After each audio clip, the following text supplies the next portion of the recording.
Welcome back to Vital Creations. Today, I'll show you how to unlock all badges in Sprunki, step by step, including hidden locations and tricky minigames.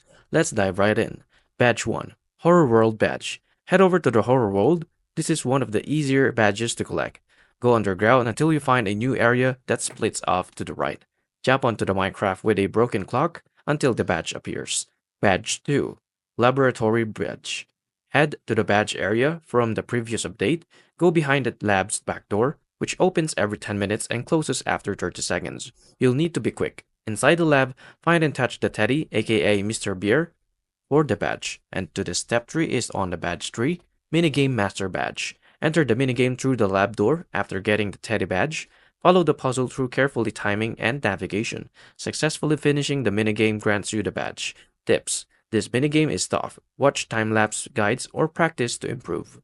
Let's go to the badge 4, which is the Hidden Sun badge. After completing the minigames, search behind the blue chamber inside the lab. You'll find a glowing sun. Collect it before leaving. Badge 5, Mustard Derp badge. Go to the Sprunki world and head toward to the house around the corner. Go upstairs and look for a small yellow marker at the end of the bed. It looks like a coin. Collect it to unlock the Mustard Derp badge. Now to the bonus, secret notes for love lovers. While exploring the lab, look for notes scattered around. These notes reveal hidden story elements about experiments and chases, perfect for fans of fun game lore.